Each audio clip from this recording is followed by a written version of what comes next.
Ladies and gentlemen, it's my pleasure to announce that Smooth Sack Summer is officially upon us. When you're playing in the summer sun, make sure you're groomed from pubes to bum. Thanks to our friends at Manscaped, you can make this season your smoothest yet. The Performance Package 5.0 Ultra is the ultimate bundle to keep your boys downstairs cool while looking hot. Join the 10 million men worldwide who trust Manscaped with our exclusive offer. Get 20% off and free shipping when you go to manscaped.com and use code THPN. The Manscaped Performance 5.0 Ultra has everything you need to prepare that summer bod. Inside this package, you'll find the star of the show, the Lawnmower 5.0. Their 5th generation trimmer features 2 interchangeable next-gen skin-safe blade heads, a standard one for taking a little bit off the top, and a new foil blade to go smooth wherever your heart desires. So remember, get 20% off plus free shipping with the code THPN at manscaped.com. That's 20% off plus free shipping with the code THPN at manscaped.com. It's Smooth Sack Summer, boys. Get on board or get left behind.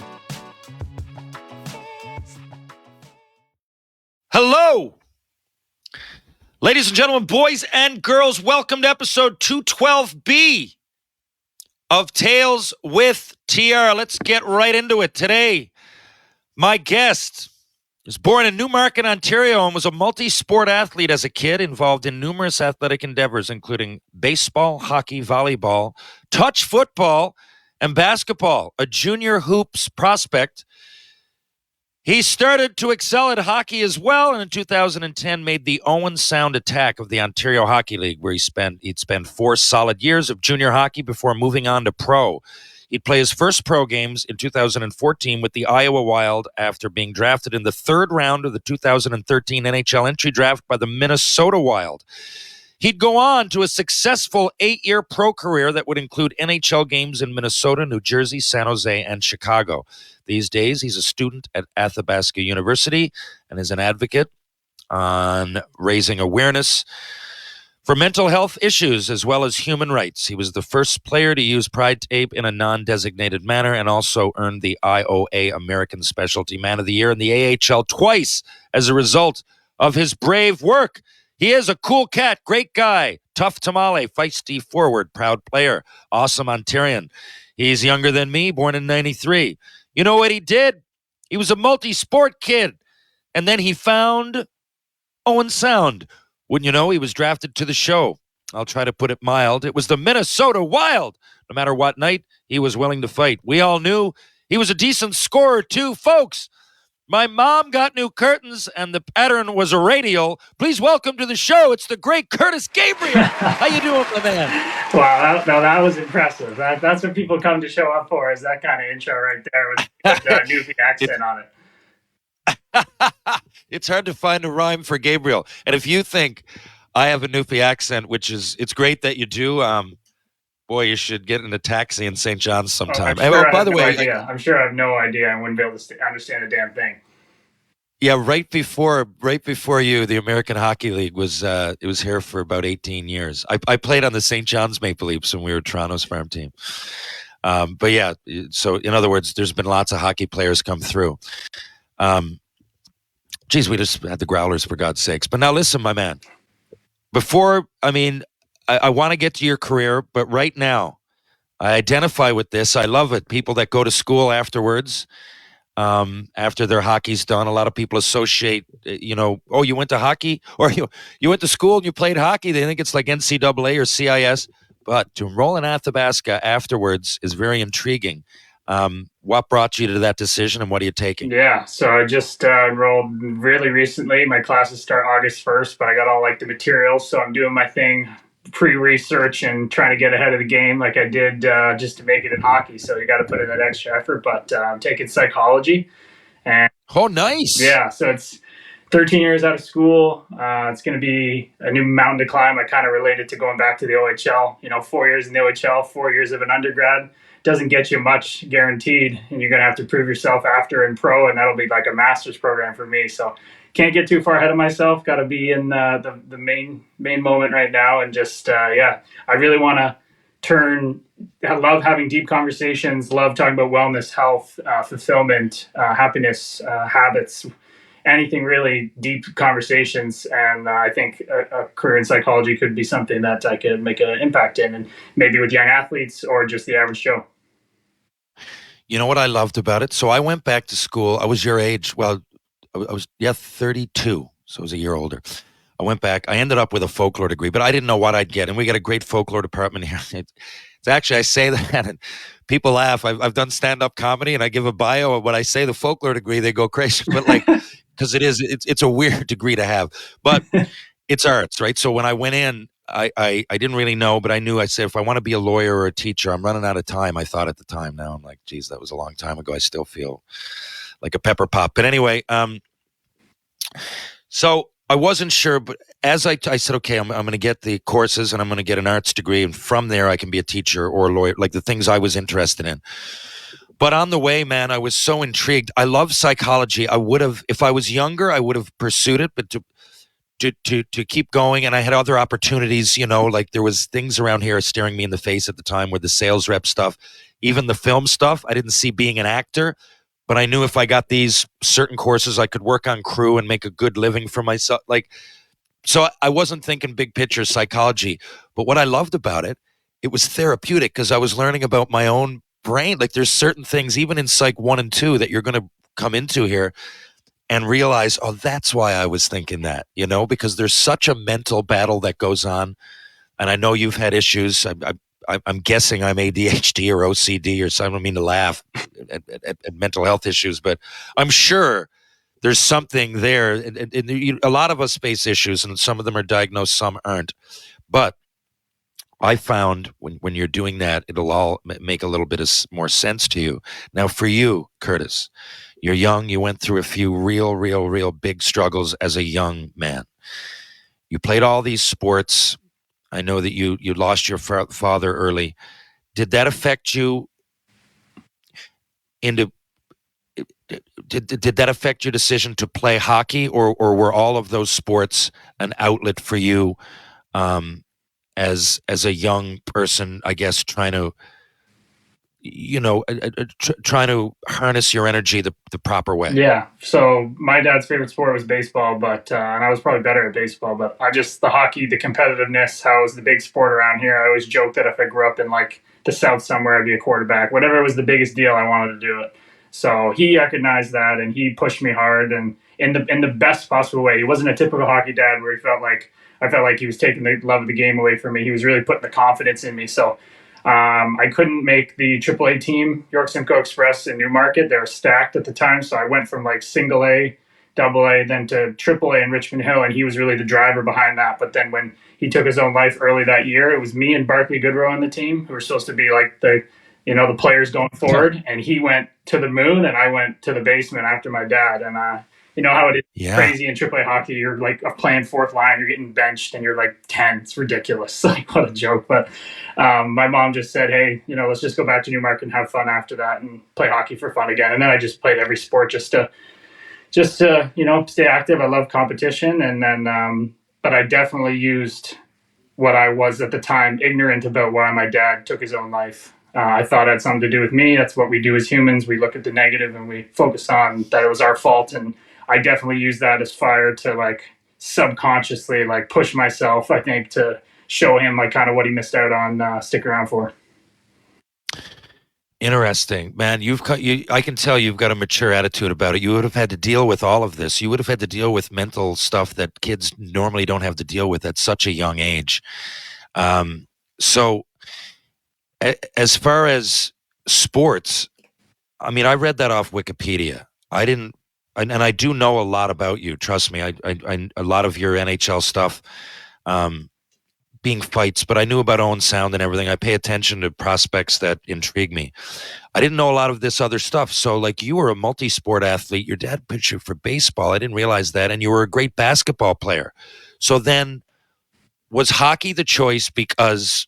Like, my dad's in the Baseball Hall of Fame here. He's a great baseball player. I played growing up, but I knew for Newfoundland, I was a great baseball player. But in the back of my head, I didn't like any sport. I was good at soccer as well. We all, like, but I picked hockey because I think when I aged out of when I got older, I realized that I'm in Canada. If I'm one of the better hockey players, probably puts me on a higher level of opportunity than the other sports. But it seems to me that you were a prospect in 3 sports. So why hockey? Just like I said, just the competition level, the adrenaline. Those are the days in Toronto where it was like. When you say adrenaline, I don't mean to jump in. When you say adrenaline, because you're willing to go, there's fighters and then there's people that, I'm not saying that you're in any way more violent but you're a willing competitor. Let's just take the Reeves fight during the lockout or during the pandemic. Yeah. Right? Just right. You knew what you were doing. Now I know that comes with the territory sometimes, but were you a guy, like you go to Owen Sound? I know the first year, I mean, you play 40 games. It's hard to get your foot in the door. But were you just willing to do anything? Like, did that adrenaline, you know what I mean? But right before I got in a fight, there's good and bad to fighting. I'm not saying it's, but I used to have a sense of adrenaline that I didn't get in the other sports. And you might think sometimes I was like, this is anxiety, but then when I didn't have it, I'd miss it, like kind of thing. It's hard to explain. Do you know what I mean? Kind of thing? We all the guys that have done this job know what you mean. And I'm not a violent guy. Never been in a real fist fight off the ice. Just like the classic like wrestling match with your buddies that went too far. Never fist fights. Not even with my brother. Okay. So very passive and peaceful guy off the ice. But then I played major midget AAA because my draft year to the OHL, which I didn't even know what the OHL was. That's how lost it was in hockey. I was playing AA. So I went and played major midget, and the coach there was like, I remember Gord Fournier, he said, hey, I know you're trying out for junior A teams. If you want to play, you're not going to be a scorer kid. You're going to be a physical player. So you might as well get used to it now. And I told my mom, and she said, all right, well, give it a try, see how you like it. And I just started finishing checks in AAA, started to stir it up more, and then went back to the Tier 2 Newmarket Hurricanes the next year and played really physical again. And then I made that team. But then I got invited just randomly up to the Owen Sound Attack. And that's when I knew, okay, like it's going to have to happen. I had 2 fights at junior camps before that, and I started doing a little bit more there. But it wasn't until my second year that I really started fighting. And then I get my ass beat a couple times, but then you got used to that adrenaline. I wasn't used to it. I had to get used to that rush in my body and have it all was too fast, and I had to get to the point where it slowed down. So I got beat up 10 times. And then I went and trained boxing and more like with gis and grappling. And I came back and beat everybody up who was more tough guys the next year because I kind of got used to that adrenaline rush. So, yeah, I know what you mean, pal. Nice. And look, I think we can all identify. It's weird because sometimes it would keep me up at night, but sometimes that adrenaline was addictive, right? But I'm looking, man. You could put the puck in the net too. There's one thing to be physical and fights. I mean, I often say to people, and there's definitions of tough. One of the toughest players I've ever seen is Peter Forsberg. He didn't drop his gloves, but he would go into the corner with a rhinoceros and come out chewing a toothpick and whistling a tune. Like this guy was tough. So you run into all of it. Just that guys like us could drop our gloves a little bit. If you contribute that way, fine. But I'm surprised you didn't get drafted the year before you did. Now, you go, though, look at this, 60 games, 16 goals, 35 assists for 51 points, 99 PIMs your last year junior. You're on fire. You've just been drafted. 6'6". Is that what you are? 6'6"? I don't know who put that in there. I don't know who's thinking 6'4", right? Yeah, just under 6, just a bit below 6'4". But yeah, I thought I could play, dude. But get this, okay? Figure this one out. That last year, Go look up the hockey DB. Who had the most assists on the team? I did. And guess who didn't play a single lick of power play? This guy. They wouldn't put the tough guy in my fourth year. They put the A on me, but they wouldn't give me power play time and everything. But I led the team in assists. Figure that one out.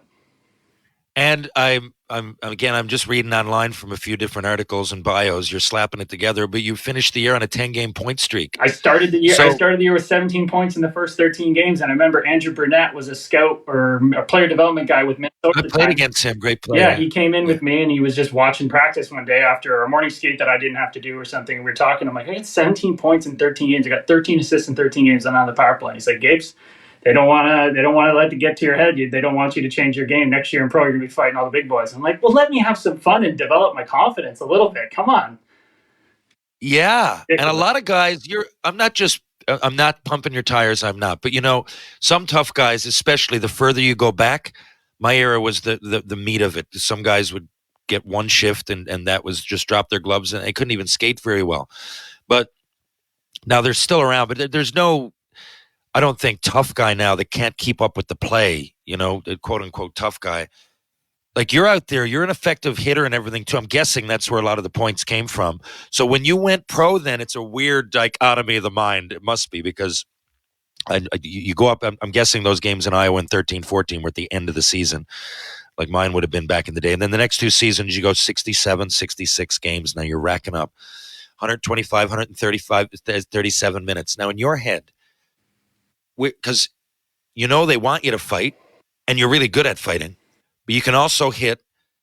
And even though you had those points in junior, you're not on the power play. So that must be, you must be thinking, okay, because I'm like, am I strictly a tough guy? Or like, how did you approach the situation? And were you fine with just dropping your gloves? Well, you look at the first year, I had like 16 points, but not a good minus and plus. So I was trying to still score a little bit, but that's what I thought I could still play a little bit. But then you start to settle in to realize, all right, I can't make mistakes or I'm not going to play. I have to get every puck in over the blue line and in the offensive zone. No risks. So you start to see the points go down and me focusing on defensive side of the game and fighting, maybe not like, I remember I played McGrath in my first year and I wasn't ready for that. Gillies, I wasn't ready for that, but that was my next year I came back. Gillies That is the hardest fighting punch all I've the ever big taken. boys the next year. Yes, sorry to cut you off. Gillies is top 3. I mentioned in my second book, the hardest punches I've taken are Mark Morrow, Ryan Vandenbush, and Gillies, and Ty Domi, obviously, but he just didn't. Gillies caught me with one. I was like, wow, what? I'm in the wrong league. I couldn't believe it. But so, do you have brothers and sisters? I have a younger brother who we put him in hockey for 1 year, and he knew the game more than every other kid because of me. And a kid on his own team took the puck off him, and he punched him in the head, and he never played again. So then, how much younger than you? 3 years. Never played after that. 3 years, and how's he doing now? He lives in Guatemala and lives the hippie life. Okay, good. I hate to ask that if I don't know. Like, I don't want to put you on the spot. No, I was just curious because it seems to me you're a really good person. I bet you he is too. Your mom is probably a saint. Yeah. After what, and I'm asking you because as I look at, and you're up for 3 games, you're down for 49, you're up for 13, and you were doing well in those games. So there's a level of what's the word? Loneliness or not loneliness, but despair sometimes when you're, and you don't, I've been there, you're in the minors and you're somewhere between Worcester and Lowell on the bus going, is this all worth it? Or in other words, did you stay close with your mom and your brother during this time? Oh yeah, I had to, for sure. Especially my mom. My mom was like, went from being a volleyball, basketball, soccer player to like a hockey scout. She just could know the game so well. She, whatever I wanted to do and was passionate about, she dove in. She's the best mom ever. She's in a freaking hockey book, for God's sakes. She's Hockey Mom's book. So her story got around how good of a mom she's been. And but yeah, those first couple of years were tough, man. But I think honestly, my story of my career is I didn't pass the eye test. I skated with a bit of a hunch. I don't have the best posture when I skated, but you look at my games, I played 52 games. I got 5 points, 150 penalty minutes, plus 2, and 4 or 5 hits a game. So I don't really know. I think it's just the eye test people didn't like. And dude, I went back. I watched some, especially in San Jose. They looked at don't usually look at analytics, but I did a deep dive because I'm intrigued. Of those games too, it's not like you just got in fights. No, they were good. You were picking I don't know. I think you beat Reeves in that one. I'm looking at these. You're fighting big time guys. The one with Lucic, and I mean, what did they fucking want you to do? You grabbing Lucic is a great trade off. No offense against you. He's the toughest in the league that can get 20 or that has gotten 30 goals before. He's always at the bottom of his possible potential ability. He's still a scoring threat to some degree more than you would be coming in from the minors. Not only do you get him off the ice, you fight him pretty well. I'm looking at all of them. So it's weird because you couldn't have been getting a bad report card from the coaches. You just never really stuck on. Now again, you played 52 games in the National Hockey League. I'm not putting this down. You understand that. But And that's great. And like Ken Dryden said to me one time, he said, once an NHLer, always an ex-NHLer. And I love that quote, but you got up there for more than a cup of coffee. But first, so when you fought Reeves the first time, what were the circumstances surrounding it? Oh, this is a good story. Okay. So I played up, I think that was maybe like my 12th or 11th game. I fought 5 times in the first 10 or something like that. I was just trying to I remember that stint. Every stint I have, I was just trying to fight everybody. Yeah. Because you're trying to stay. But I fought 2 nights before in Toronto. We played, and I got my first point, and I fought Polak, and I slit my middle finger at the first big knuckle here pretty wide open, and they had to stitch it straight. So now I got my right hand, my dominant punching hand, with my middle finger straight. So this is me playing the game, right, with my stick. So I'm out there, and we're playing Reeves, and I know that he's a statement guy. They're always a big rivalry. It's in our building. So I was like, you know what? I got a straight finger. If it happens, it happens. I'm not going to push it too hard. But he finished his check on me a little too much, more than I liked in the first period. And I just said, okay, I don't care. And I just blacked out. And after we dropped the gloves, I knew that I can't throw my right. So if you watch the fight, he's just throwing rights, and I'm just taking them and eating them and eating them and eating them and eating them. And then I go, all right, here's the time to switch.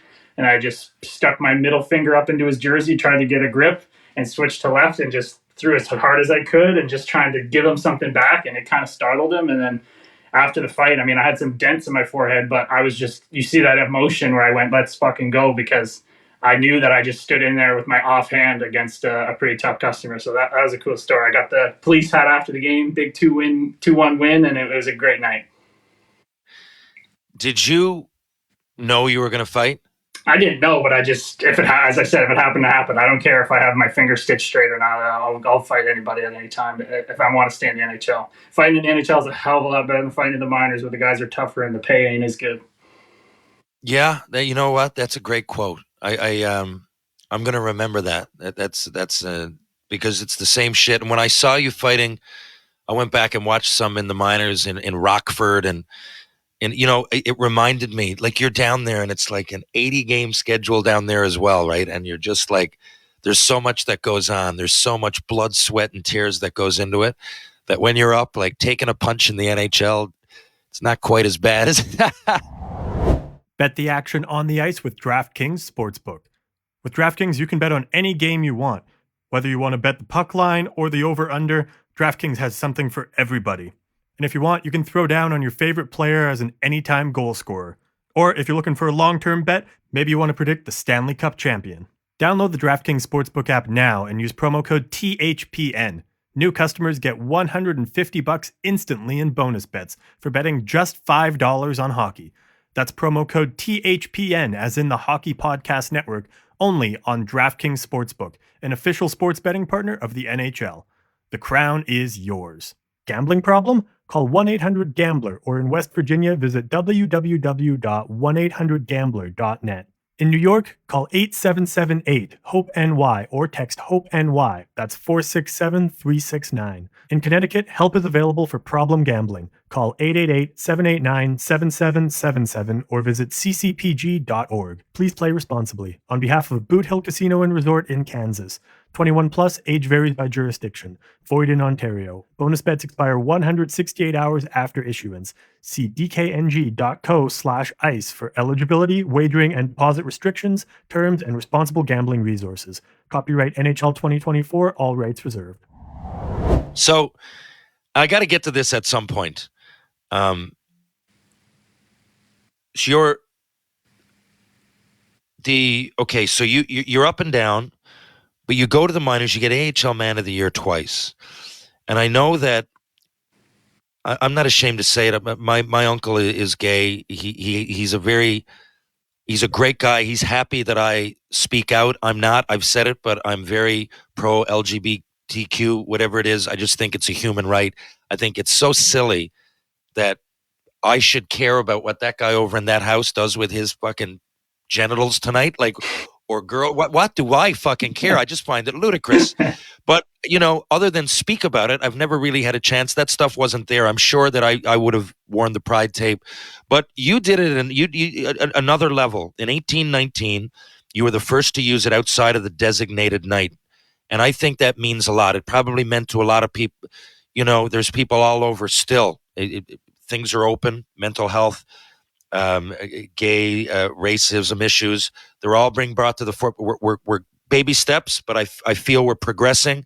But there's still kids, people, men, women out there that probably hurt, and are afraid to admit things. And when you did that, a big tough guy in the NHL, AHL that's doing that, it must have meant a lot. Did you I'm not talking about politically. I'm saying, did you have feedback from some people that you directly affected their lives? I know you did. Can you just tell me a little bit? Yeah, just like an avalanche, Was it? Yeah, when I did that, I wasn't even comfortable like speaking with a gay man yet. I just knew that I had a friend of a friend who had come out and been disowned by her really well-off family, and she had to move in with her new girlfriend right away.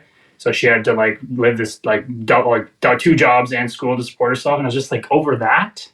Like, it's just like you're saying, like, are you kidding? Over that? That's what you're going to unfinancially support your daughter, make her life 10 times harder and make her feel like shit? It's just wild to me. So I remember I got a call from Brock McGillis after, and I wasn't even comfortable. On the phone, he was like, he hung up the phone after that call, and he's like, oh, this guy's not going to do anything. He just did it just to do it. But it took me a whole nother like months and months to kind of even get comfortable with it. And then to really actually be able to respond to the messages and feel like, okay, I understand this more. I understand the community. I understand the issues.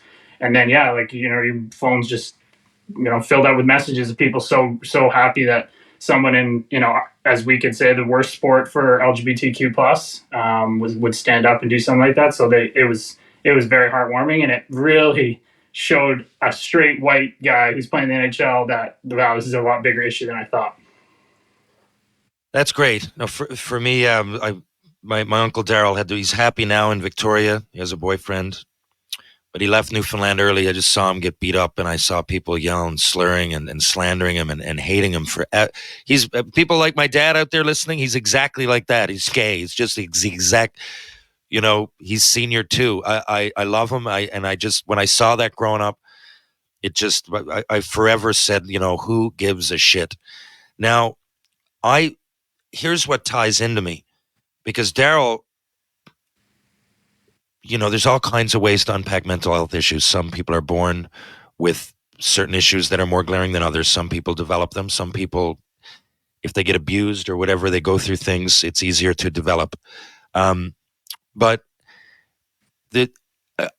is there part of you that identifies because you've had your own mental health issues? And when you talk about mental health issues, and you're very open about it, and I believe, I don't want to put words in your mouth, but from your own personal experience. Now, I talked to Corey Hirsch. Corey Hirsch and I had a great conversation about this. It was during his career. So were you going through issues on your own while you were playing, and did that set you back at all? Or is all of this a gradual life thing that, you're progressively getting better at discovering who you are? Well, I think you can relate to this. When you were the fighter guy and you were playing and you had to have your wires crossed to do the job and kind of have that bravado, like, oh, you'd sometimes tell your teammates, I'm going this guy tonight, just to convince yourself you're going to do it. Yeah, you're right. Yeah.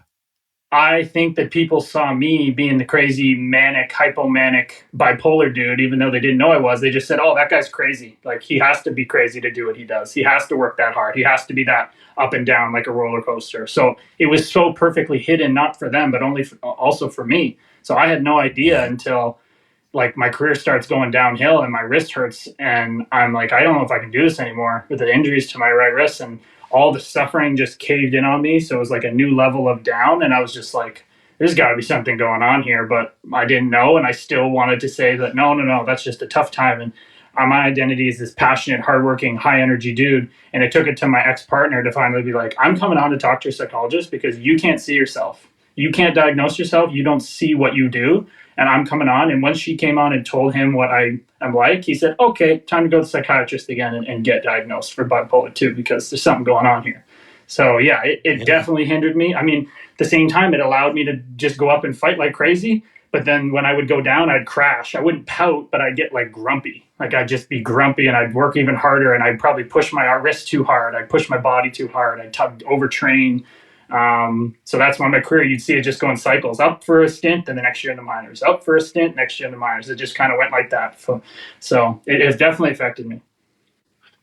But I like how I didn't want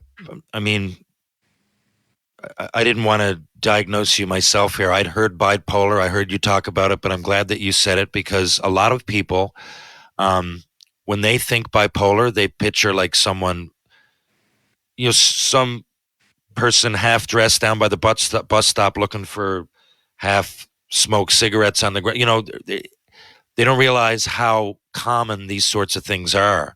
So, and you can, again, to me, I can't explain it any better than, whatever you're dealing with, if you harness the energy the right way and positively, some people are worse than others, but, or better, depending on, you can do good things. So for me, for example, like I'm wound tight, and when I get wound really tight, I write a lot, and therefore I have a couple of books. Definitely wouldn't have them because writing a chapter of a book to me is like taking an Ativan, right? And I'd rather take less Ativan. So things, there are ways to expend your energy and still really enjoy your life. So now that and I'm going to get to some other career stuff because really it's not all about the fighting or the goals. It's about experiences and the cities that you've lived in. And that's an education in itself. But when you made this decision to go to school and you're doing psychology, as you said, what's your final goal? Is it to take those courses and learn about yourself, or do you want to get a degree, or do you want to maybe, anything you do, a psychology course can help. It's not like you're taking basket weaving 101, right? Psychology helps, history helps.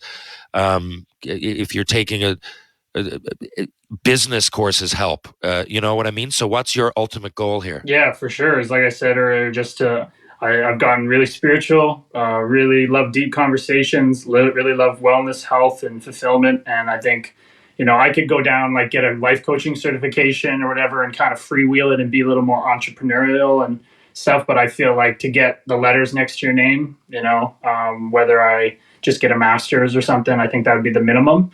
Just get a master's. Yeah, that'd be nice. Yeah, that'd be the minimum, I think. So that's a long time. You've got it. I just think that's how you get hired by organizations and by, people that you can kind of have the credentials behind you and not just be, the hockey player that talks about mental health that has it. Oh, no, he actually went to school.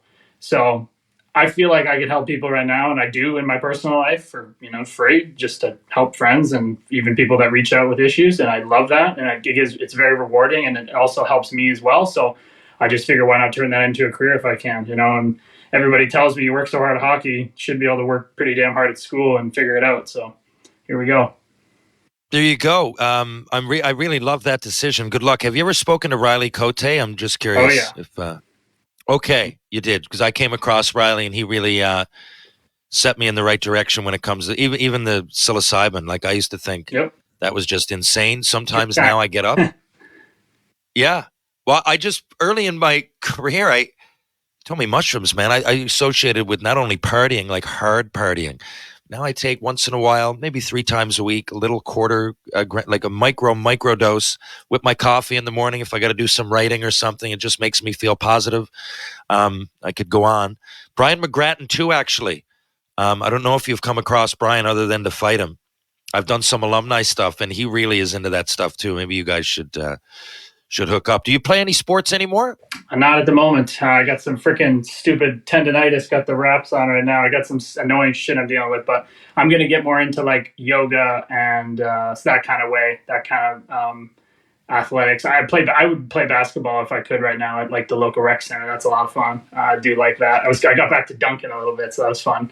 Practicing my stuff. So yeah, if I get these things figured out, then I'll go back to playing some basketball. How's your hand with the laceration with the tendons? It must have affected basketball, didn't it? Yeah, for sure. Like I can't do it too much. I get a little sore, but yeah, man, I broke it when I was 15, and they always said that it was going to be a problem later on. And I trained like an animal. Like I was the guy before every game and after games, stick handling in the hallway, just driving everybody crazy with the sound of the the sliding puck, So I was just that guy. So I overworked it, but that's where my confidence came from, to be able to play at a high level. So I just kind of wore it down, and it got arthritic, and then it got sliced, and it cut a nerve, and if I had an injury here and an injury to my knee, I'd still be playing. But the fact that my two serious injuries happened to my dominant wrist, it just got to the point where I couldn't play anymore. And you know how it is. You're trying to play. You're trying to get another contract. You shoot it up with cortisone. You don't take the time off you're supposed to. It's just how it goes. Do you travel a lot now, or that's what I missed? I'm done with that. I'm locked down in my mom's place. I'm up in Owen Sound, and I'm going to school. This is my basement room. Couldn't be happier to spend the time with my mom. I'm single and just gonna focus on school. I absolutely love that decision. Now, I didn't realize. So you're in Owen Sound now? Yes, sir. So it's your mom moved to Owen Sound. She moved here 2 or 3 years after I was done playing, and it was she's got a beautiful property right there, walking distance from downtown, 200 feet of river view. It's a beautiful place, and couldn't ask for a better place to come restart my life, kind of. And I got the Owen Sound Attack here, who I know a lot of the same owners, same GM, same video coach, same trainers. So I'm going to go help out with those guys and just kind of be like a mentor with some of those guys. I'd like to anyway. So that'll be a great balance. I can focus on my studies, and then I can go to games, and I can be around the game. Kurtis, to say I am proud of you and happy for you is an absolute understatement. I just got about 10 minutes left. Rapid fire randoms. Are you ready? Yes, sir. Let's do it. Kurtis Gabriel, rapid fire randoms. If you, sir, had a superpower, what would it be? Be able to turn into any animal whenever I want, past or present. So I've had over 200 episodes. Nobody has ever given me that answer, and nobody has ever answered it so quick. It seems to me that you've thought about that before. You're one of those guys, you have dreams or whatever they are. Premonitions, death row meal. You're on death row. You've lashed out. Something, your jealousy has gotten the better of you. You've lashed out, and now you've lopped off your ex-girlfriend's head. There's a whole mess.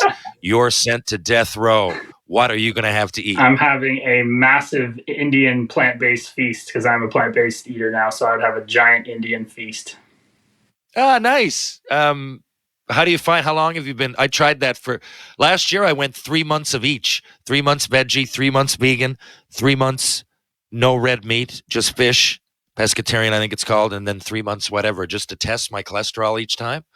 Turns out red meat's not great for you. And all the people online that are doing the carnivore diet, people ask me about that, and that's the last thing you should be doing. You should be eating plants only. All I eat is fruit, vegetables, nuts, seeds, and like tofu and seitan. That's all I eat. Ah, nice. I'm halfway. I'm definitely healthier. I'll have every couple of months. My daughter loves the keg, so we'll go down and have a steak. That's my steak. So I have 4 a year. Nice. And then a lot of fish around here. Yeah. As you could probably imagine, and so I'm not hurting for that. But it's nice. Once I got eating it, honestly, it felt pretty good. Now I snack on a jar of beets. I can't believe I'm saying those words. I can't believe I'm saying it and I look forward to it like a bag of chips. Yep. Took about a month. Yeah. To start craving. Okay, favorite non-hockey athlete. I'm gonna go at the time when I'll go JJ Watt. I really liked him. And you know what? He likes hockey too. Yes, he does. Yeah, I've seen him on there. Give it a try. Your favorite sports jersey ever? Doesn't have to be hockey. It can be anything. Favorite sports? Oh, I'm just going to say my own. People don't know it, but we had a year where we weren't allowed to have like pinstripes because it looked too much like the refs in AA hockey. But we had a coach who just made this crazy like Newmarket Redmond jersey that we just loved, and we went down to a Pittsburgh tournament and cleaned it out, and I scored the game-winning goal of the tournament. So these jerseys, I could probably dig it out somewhere, but these things were just a money jersey. I loved it. You scored the game-winning goal. That's my next question. What your most memorable goal? It doesn't have to be NHL or AHL. Maybe it is. I mean, definitely my second NHL goal is my most memorable, without a doubt. My first NHL goal was a week goal. The second one, 2 nights later, Montreal Canadiens, pride tape on my stick, nationally televised. Get in on the forecheck, turn the puck over, beat Victor Mete to the wall and Shea Weber to the net, knock a puck down, put it in on Carey Price, game winner. Got to Selly. It was the best. I'm getting chills right now talking about it. Best feeling ever. There are 6 things in that sentence that made that the best goal ever. For all of them to happen is unfucking believable. Congrats to you. Thank you. Who wins the cup next season? Ooh, I love how wide open the game is right now, but Florida got a little weaker. What team do I think can kind of rise up and play like Florida? I mean, I like the culture shift in Toronto. I'm going to go Toronto. I like the culture shift with the gritty guys in the back end, the new goalies, and maybe if they get rid of Marner, sorry, Mitchie, I think that would be a really rock solid team that can play a better way. See that? They got that Hakanpaa guy. Mutant. I mean, he's just massive. Just to me, I remember playing against guys, like there was a guy in Toronto that wasn't even, you wouldn't really think of him. Corey Cross, Hal Gill is another one. The boys are like 6'7", so I'm like, they're doing a lot by just not doing it. Like if I'm going down the ice, I'm not going to go down their side usually, and if it got me in the corner, a lot of stuff that doesn't show up on analytics, it's just hard to play against guys like that. People just don't get it who like, I don't care people like the game's so fast stuff. Intimidation is such a factor. I don't care what anybody says. You can't understand what it's like when you're out there and Radko Gudas is on that side. You just people do not get it. It doesn't matter how small the guy is. If Mitch Marner comes at me as hard as he can and I have my head down, I'm still going to tense up. Nobody wants to get hit. Nobody wants to get hurt. It's just human nature. Totally. Well said, my friend. I try to say it to people, man. I'm like, it's always going to matter. And you don't want it to matter, but it does matter. And every single year, whoever wins it, there's all kinds of examples. Look at Florida. As soon as Bennett starts running around and the whole team starts finishing checks, Edmonton just disappears. Whole game changes. Just disappears every time. As soon as they stop, Edmonton coming out before a game, even if it's in junior and you're on the road and the place is going mad and they have 7 guys coming for you, I'm like, don't tell me that this doesn't get in your fucking head. Like, I'll respond well, but it's in my fucking head. Oh, yeah. I know. And if it's in my head, I can't imagine some guys. Anyway, okay, you're a DJ. Oh, You've for some reason in a year from now you've quit everything and you're saying, "Fuck it, I'm going to be a DJ." You got to pick one of these names. I like Hardwell. I'm going to go Hardwell.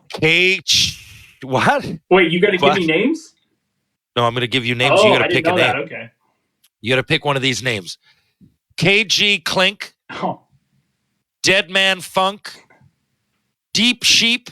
Or The Mouth. You got to be one of those. I'll do the first one just because it has KG in it. I go with that one. KG Clink. Okay, hardest punch taken. Ooh, probably that one you thought I won against Reeves. I threw a right overhand and he came with an uppercut and I landed. I ate it perfectly square and I was proud I ate that one. But my head was feeling that one. I bet he's throwing too. He's fucking throwing in that one. Like he's trying to decapitate you with there's fights and then there's. He didn't like how I was ragdolling him a bit, so he threw I think a little extra hard. Hey, just one sec. There's Penny Lane's mom. Hello? Hi, are you getting Penny Lane?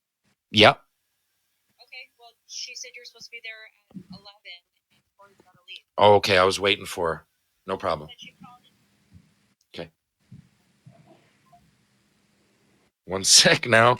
That's my daughter. Great name. Penny Lane, yeah, hey. I was just listening to the Beatles. We were trying to come up with names. That's her mom. We get along. We haven't romantically it doesn't work, but as friends it's great. Hello? Hey Penny Lane, sorry I'm coming now. I was on the air, but I didn't see your number. I'm on the way now. Going to get her. I'm going to Prince George, BC tomorrow, man. I used to play in Quesnel Junior A way out there, but wow. I'm raising money for the junior team, the Cougars. Nice. We're having a good fundraiser, golf. It's going to be so awesome. I can't wait to get back to that part of the world. And I don't mean to cut your interview short, but I got to go get my daughter. We only had 2 questions left, Kurtis. No problem. And you know when I'm going to get them to you? The next time you come on, because I really would love to have you on again. I would talk all the time. I feel like we could have a whole podcast. We would just never stop talking. It's not a bad idea. I love the cut of your jib. There's a lot of parallels mentally and physically the way we played. I'm not as good as you, but I loved playing other sports growing up as well. I think you're just as good or better without your head trauma, buddy. I think you're probably a lot better, to be completely honest. Okay. I really appreciate the confidence. You know what? Maybe that's it. Maybe we get you over here to Newfoundland and we play a little game of hoops or something.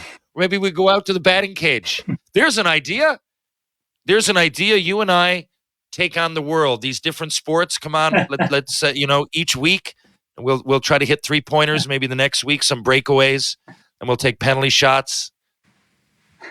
Anyway, my mind is abuzz with the possibilities. It's been great to have you on today. Do you have anything else to plug before we go? No, sir. Just hope everybody out there understands you're just on a soul journey and you're doing the best you can in this crazy world. So wish peace and love to everybody.